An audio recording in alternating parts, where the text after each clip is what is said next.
Oke. Nggak gitu dirasa delay sih. PlayStation Portal.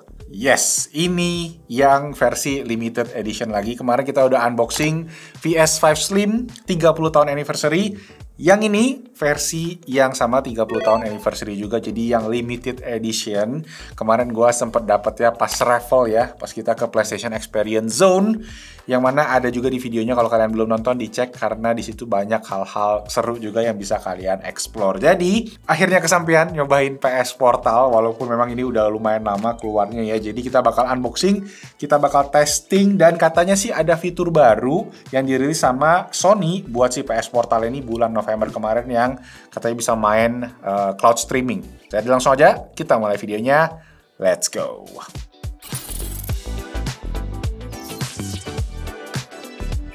Oke guys, jadi sebelum kita unboxing, gue mau share dulu nih. Kalau PlayStation lagi ada Holiday Sale 2024 ya. Di akhir tahun ini mulai tanggal 19 Desember kemarin sampai tanggal 1 Januari 2025. Yes, yang promo ini ternyata banyak banget ya. Nah, kita mulai dari PS5. Promonya adalah yang versi standar atau versi disc itu turun dari 9 jutaan jadi 8,479 jutaan. Jadi diskon 1 juta lebih. Sama juga versi yang digital itu dari 8 jutaan jadi 6,9 jutaan. Jadi lumayan banget ya, sejutaan lebih diskonnya gitu. Nah, ada juga aksesoris yang diskon kayak headphone Pulse Elite Wireless sama TWS Pulse Explore Wireless Earbuds ya. Dan yang paling gila lagi adalah diskonnya PSVR. Yes, PlayStation Virtual Reality 2 yang mana turun dari 11 jutaan ke 7 jutaan aja. Wow banget. Nah, sekali lagi ini semua resmi dari Sony Indonesia ya. Jadi garansinya resmi 1 tahun, jadi aman dan terjamin lah kalau kenapa-kenapa, klaim garansinya bakalan gampang. Jadi jangan beli yang versi black market lagi ya, garansinya nggak dijamin di Indonesia dan sayang kan kalau kenapa-kenapa gitu. Jadi cek aja, nanti gue taruh link ya di paling pertama di kolom deskripsi yang ada di bawah, atau juga bisa langsung ke Sony Center terdekat di lokasi kalian berada. Sip, itu aja, kita langsung aja lanjut ke unboxingnya. Oke, jadi ini dia PlayStation Portal yang ini edisi resmi Indonesia ya. Jadi jangan beli yang garansi-garansi inter katanya, karena yang pasti kalau kenapa-kenapa nggak bisa diklaim garansinya. Kalau yang Indonesia bisa. Nah, di sini kalian bisa lihat ya. Ini dia namanya PlayStation Portal Remote Player ya. Jadi sini Sony udah tulis dengan jelas sebenarnya ini tuh adalah alat yang bisa dipakai untuk remote play. Remote play itu apa? Remote play itu adalah kalian bisa streaming main game PS5 kalian ke si PS Portal ini. Jadi sebenarnya sama kayak kalau kalian pakai HP terus pakai aplikasi PS App ya, atau remote play-nya si Sony untuk main game dari PS kalian. Jadi sebenarnya udah ada lumayan lama dari PS4. Dulu tuh gue lumayan sering pakai untuk main. Gue nginep di rumah mertua, gue biasa mainnya dari HP. Bisa juga dari iPad, bisa juga dari tablet gitu ya. Dan ini adalah dedicated device-nya. Kalau kita lihat dari review-review yang dulu beredar, pada bilang kalau ini tuh kurang oke karena ya secara hardware dia nggak bisa mainin game di dalam si hardware. Kita harus bergantung sama PS5-nya. Nah, bentuknya seperti ini. Jadi dia tuh bentuknya kayak controller ya, yang dibelah terus tengahnya dikasih layar.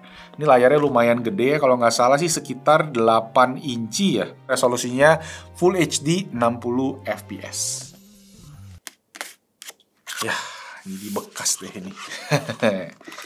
Oke, kalau kita lihat di dalam ada boxnya lagi. Wih, yang mana tulisannya yes, 30 tahun anniversary ya, dengan logo-logo ya khasnya si Sony.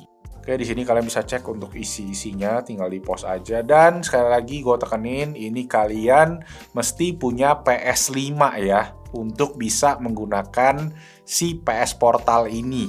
Kita coba buka. Nah, oke, jadi ini dia. Oh, oke. Pertama di atas ada kabel. Nah, jadi kabelnya mirip ya sama yang kemarin ya. ada logo PS-nya, cuma dia nggak dapet aksesoris spesial. Yang mana kalau kalian pengen tahu, cek video yang unboxing PS5 Slim-nya. Remote player dan kitab-kitab lainnya untuk kartu garansinya ya. Jadi disimpan aja, dan kayaknya ini nih, si unitnya. Cukup enteng, nggak gitu berasa yang berat gimana. Jadi kita cek di dalamnya lagi. Oke, udah. Ini doang sih. Oke, jadi ini dia. Kita keluarin dulu. Waduh. Wah, doring, toreng, teng. Kayak gitu gak suaranya? Yes, ini dia guys, PlayStation Portal. Oke, buat sebuah handheld yang ukurannya agak gede sih, ini ringan sih, bisa dibilang ya.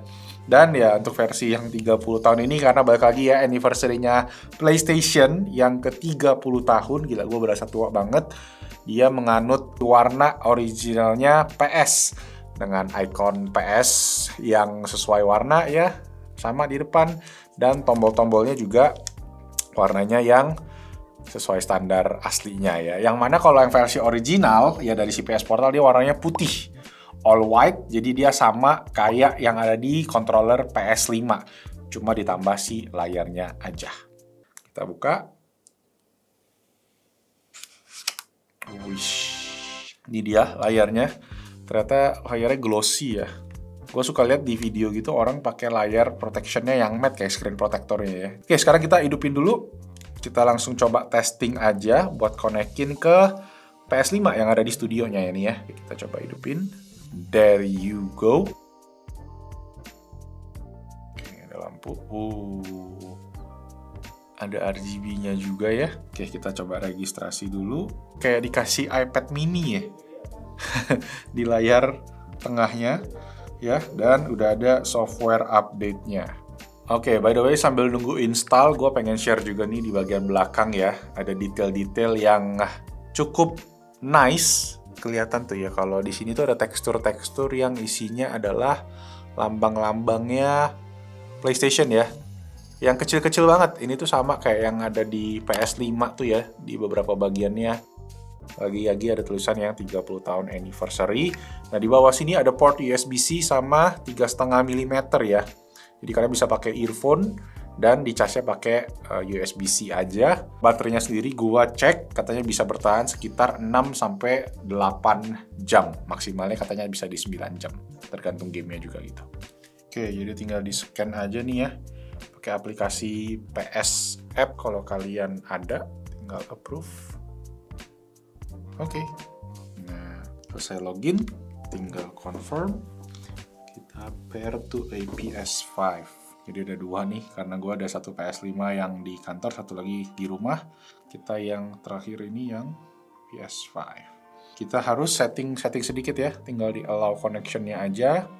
Coba continue, go to the quick menu to easily change setting. Bisa di tap juga. Oh, ini touchscreen juga ternyata ya. Jadi tinggal di connect aja untuk setting-settingannya. Dan selesai. Oke, jadi lagi connecting ke PS5 dan PS5-nya hidup.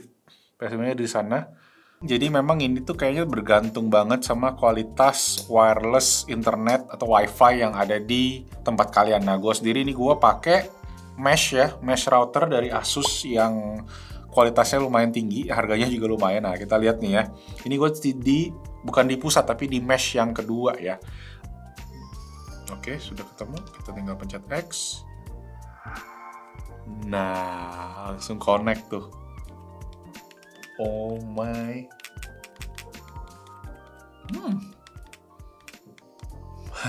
Ada banyak yang friend request karena kemarin gue share di videonya ya.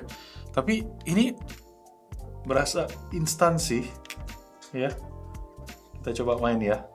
Nah, jadi gue tuh sebenarnya sejujurnya dari dulu pengen beli, karena gue tuh beli game Spider-Man ini tuh belum sempat gue mainin sampai sekarang guys.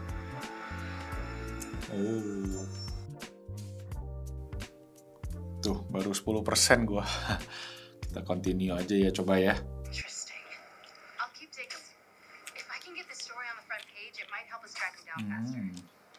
Oke, kita coba berantem sama orang ya.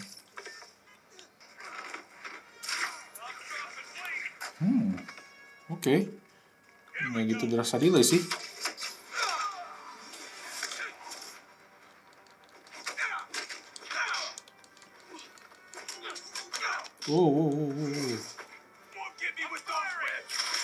Wah.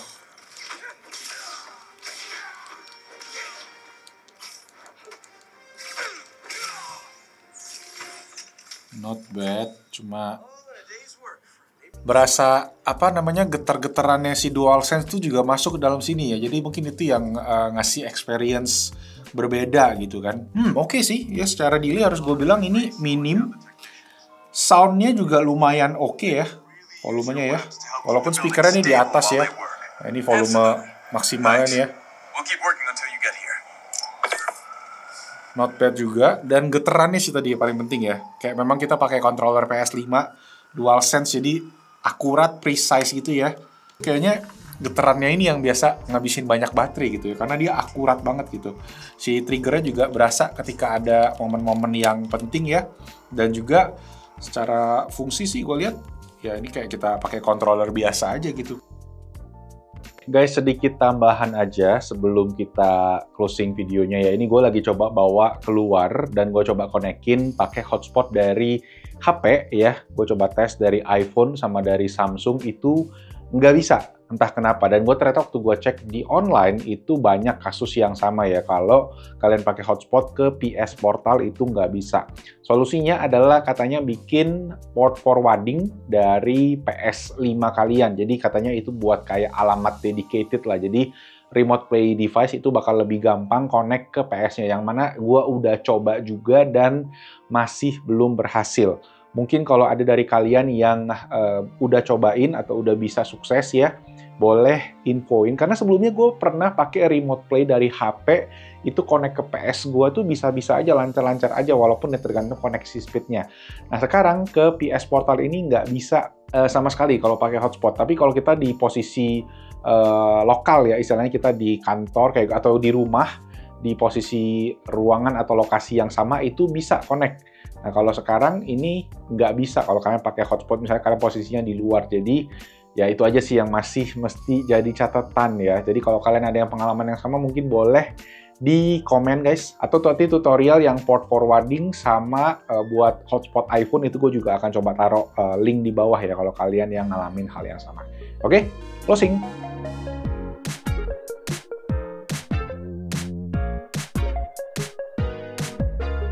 So guys, paling itu tadi buat unboxing, kita testing, nyobain si PS Portal, terutama ini yang versi 30 tahun anniversary ya. Nostalgianya masih berasa banget, dan gua harap juga kalian mendapatkan informasi dari video ini. Dan kalau kalian udah pakai PS Portal, boleh dong di-sharing di kolom comment section di bawah. Menurut gue sih ini bakalan kepake mungkin buat orang kayak gua ya, yang gua tuh ada PS5 cuma nggak pernah gua mainin lagi karena faktor keluarga ya. Gua kan taruh PS5 di TV di ruang tamu, jadi kadang kalau anak gua ngeliatin mungkin dia agak kayak gangguin dan segala macam. Mungkin dengan ini kita bisa main di mana aja di rumah gitu kan, selama kita terkoneksi dengan internet ya. PS-nya juga terkoneksi, mungkin di posisi yang sama itu bakalan lebih beneficial ya, artinya nggak delay, kita bisa mainin dengan smooth. Kalau kalian di luar mungkin juga bisa, selama kalian punya jaringan internet yang oke ya. Tapi balik lagi ya, itu tadi sih fungsinya cukup terbatas memang dengan unit yang cuma bisa mainin game dari PS5. Dan ya di Indonesia tadi ya, cloud gamingnya masih, PlayStation-nya masih belum bisa, belum ada servisnya gitu, cuma di beberapa negara aja. Jadi itu yang masih disayangkan, jadi kayak agak terbatas gitu secara fungsinya. Nah kalau kalian pengen beli, sekarang itu harganya di sekitar 3 jutaan, nggak nyampe 4 juta untuk si PS Portal yang edisi normal. Menurut gue ya, kalau kalian bapak-bapak kayak gue ya mungkin bisa jadi sarana untuk main PS di posisi yang lebih fleksibel ya. Tapi kalau kalian yang punya handheld gaming kayak Steam Deck atau ROG Ally, atau kalian yang punya HP pun, itu juga sebenarnya udah bisa ngelakuin hal yang sama. Bisa remote play ke PS kalian, cuma bedanya ya kayak kontrolernya ini aslinya. Ini controller proper dari PS ya, dengan tadi getar-getarnya kayak si DualSense PS5. Oke, itu aja guys. Thank you semua yang udah nonton. Semoga videonya bermanfaat, dan kalau iya boleh kasih jempol ke videonya dan juga subscribe ke Passion Otak YouTube channel. Hidupin notification-nya, dan itu aja, nama gue Malvin. I'll see you guys on the next video. Ciao.